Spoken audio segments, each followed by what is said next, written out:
Hey, peace, world. Thanks for pressing play on another Pay Me No Mind sports and entertainment video. My name is Wood. Please consider becoming a subscriber to the channel. If you like the way that any of the information is being broken down, discussed, reviewed, analyzed, recap, presented, hit that like button or, engage with me. I love to chop it up with you and get your thoughts on any of this stuff. If you want to donate to the channel, you can do so by hit me on Cash App, $ a tribe called Reg, just like a tribe called Quest, but REG, a tribe called Reg. Hey, look, I wanted to come back the other day, or maybe last week, week and a half ago. I did a really long video on the Will Smith movie Collateral Beauty. And I just thought it was I thought it was really dope that someone thought to make a movie. Because right now, everything is mental health. I mean, I don't care if it's athletes. I saw something the other day with Britney Spears.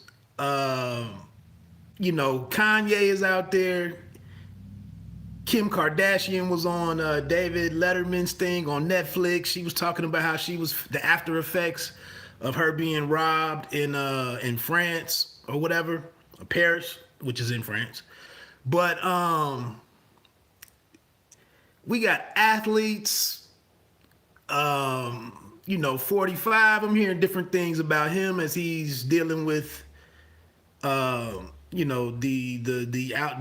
outcome of the election and his interpretation of that or his thoughts on that. Everything is mental health. And so this Collateral Damage movie was just really thoughtful in the story that it told around mental health. And I just said that I had my situation years ago that affected me, and I work through it every day. I just texted my mom about something. And anyway, I don't want to rehash what I said about Collateral Beauty or what was dope about it, but right on cue, I check out this Busta Rhymes video or interview on Sway in the Morning. And he says the exact same thing that's not too far away from kind of a change that I've been going through myself in the last several months. And he spoke on it a really long time. I'm going to play a clip of it here in just a second. And the one disheartening thing about this is like I said, I've been trying to improve my fitness the last several months. And about 2 weeks ago, I think I left social media to hopefully spend more time, except for here on YouTube, but hopefully to spend more time committed to what I wanted to do with my fitness. And the major takeaway from this was that everything that Busta Rhymes laid out and how he was able to go from 340 pounds down to where he is now at about 254. So if you saw the thumbnail, that's him. That's his before and after. And he's at about 254, he says, with abs though. I'm a little bit north of him at my current weight, but I'm not really, I'm not anywhere near abs and whatnot. So I think he's bulked up pretty much around his shoulders and traps and biceps and whatnot. So it's interesting that he can still weigh 254 and have, a 6-pack or a 4-pack or whatever it was. But he had a lot of help getting there. I'll get into that on the other side of this audio. I'm gonna let you hear what he told the Sway in the Morning team. Let me get this real quick. It's kind of touching.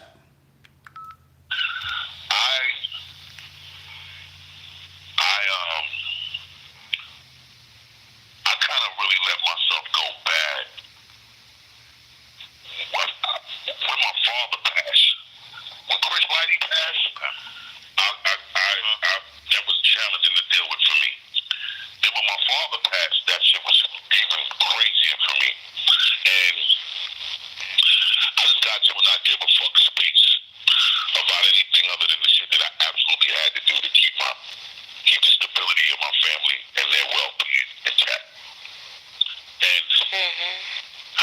realized how selfish I was being, not giving a fuck about me. Because, you know, your family, believe it or not, they're the ones who're supposed to be the ones most comfortable telling you the truth about yourself. But Now, from what I heard previously was last week after his album came out, check out my album review of Extinction Level Event 2, The Wrath of God. But what I heard was he said he likes to drink, he likes to party, he likes to be in the club, and that's how he gained weight. And that was on something else that I saw on my Google feed or whatever. But then he comes out here and gives us a much more personal explanation. And that kind of ties into what was going on in Collateral Beauty. And it's also kind of where I was. And that I really love how he put that, because that's something that you kind of have to let the world know if anybody even notices that you might be in the mix to something. Like they had that quote out there a couple of years ago, check on your strong friend and whatever. But he said right there, I didn't really want to do nothing but the things that I absolutely had to do for my family to be good. And that's kind of where I've been. That's the space I've been in for, and I'm not even saying I need help. This is not a cry out for anything. I push it along. But somebody calling me. But yeah, you know, that's where I was with it. And that's kind of where I won't say that right now. I won't say that right now. But I spent a a really elongated or prolonged period where I really just wanted to do the two major things to make sure my wife was good, to make sure our bills were paid, that we still had our health care and whatnot. And that was it. Now I switched that up to something else. I've been able to get into my creative bag and kind of find my footing in life and refocus and whatnot, doing my thing, writing about boxing online, breaking down boxing on here, reviewing music on here. This has kind of been my outlet to replace some things, that I was kind of the void that I had from the major issue that really sent me down that path. But anyway, to Bus, I just appreciate him for sharing that, man. And I think they actually ran really long on the interview when he was talking through this, because they actually brought Maury Povich in during his call, because they had talked to Bus so long, because you just couldn't stop him in the middle of this story that he was sharing, because somebody probably really needed to hear it, even if it was just me. Some other details in that situation, though. The one thing that was consistent between what I saw online and what he actually said on Sway in the Morning was his son is the reason why he went through this transformation and got in shape, because his son came to him and basically was like, I'm mad that, I'm really worried that my pops isn't going to be around because of the way he sounds as he's breathing, and the way that, and you obviously look bad, and then you're living a trash lifestyle and accelerating, your demise. And he listened to his son and went and got right. So what I'm gonna get into is just a couple of details that he said. This is kind of the disheartening part, because I'm out here doing a bunch of things all by myself and trying to keep myself honest and hold myself accountable with what I'm trying to do, fitness wise and body weight. And it's really slow motion. But, I'm 4 or 5 weeks into it now, and I just finished my first season of riding my bike and cycling or whatever, outdoors. And, I'm going to keep at it. But the thing that happened with Bus was he said it's a bodybuilder named Dexter Jackson that I've been familiar with the past 12, 15, 20 years. But he said Dexter Jackson, he went through some situation where he was out in L.A. partying and whatnot and acting up. and being out of control. And he said he had to go to the doctor because his son went and told his son. He said his son told his security people of how he felt, and then the security people came and told Bus, well, your son is worried about how your breathing sounds, and just your lifestyle. So Bus said he took that in, and then there was something else that happened. I don't know if it was Nipsey being killed or whatever, but he said he went and he went somewhere to get evaluated, and they told him you need to go have surgery right now for something that was going on with his breathing, his respiratory system, something. And so he went and got this procedure done.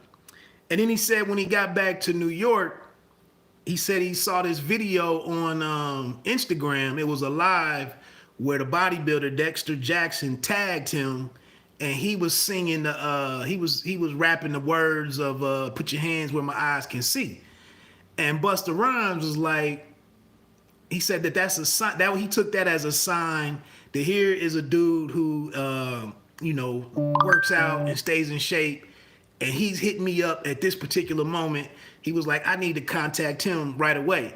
So he hit up Dexter Jackson in his DMs on Instagram and replied to him and was like, hey, that was real dope. I thank you for getting at me and tagging me on the video and you praising my work and everything.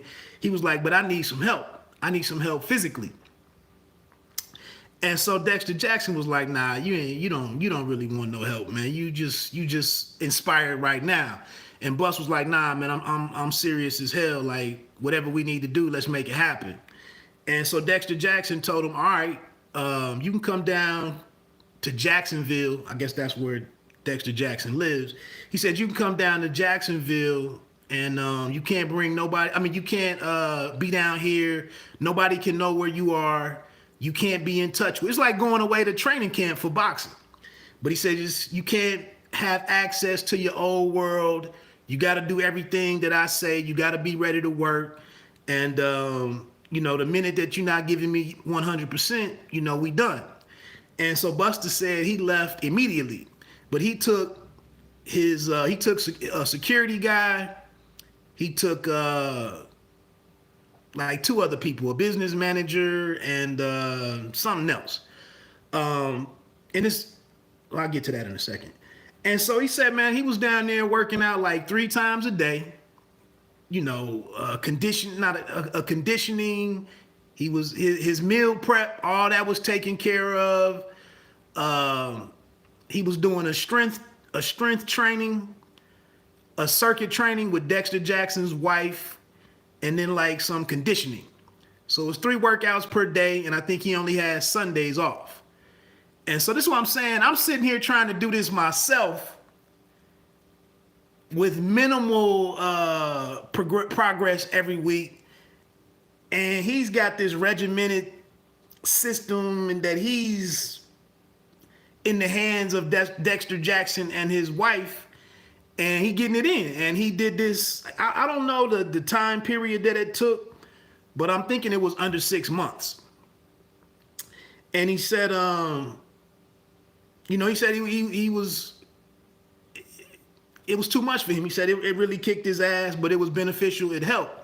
Then he went on and said he ended up splitting up with him, and he had to go back up to New York or whatever. And but the foundation was laid, the progress was started, and then he gets back to New York, and he said he got with his trainer who he had worked with before, and they finished up like the last 20, 15, 20, 25 pounds and whatnot.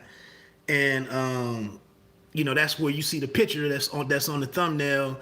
And he did all of this in time to get this latest album out. And just said, he turned his life around. The other nugget on here is that he mentioned he documented the whole thing. It's all chronicled. They videotaped all of it, and it sounds like he's been getting that Sway Calloway so that they can do some kind of documentary of some kind, to put it out there to the public, to possibly help other people Another dude who's big in the gym right now in his mid 40s is Method Man. He's another dude. Method Man is like really swole now after not being into weights for the majority of his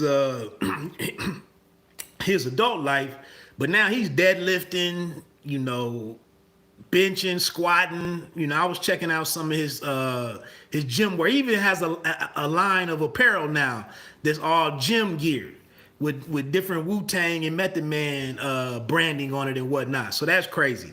But it looks like, you know, before Busta got off the line with Sway, he was like, look, you know, let's link in, let's tap in and get this footage cut up and edit it up, and let's find a way to you know, to put this out, and, you know, one, to do a project, but then, you know, also to help other people. So I thought that was phenomenal, man. I thought that was dope, and also I just think this is an extension of hip hop that or another evolution in hip hop, that all of these guys that you know, came out in the 90s, early 90s.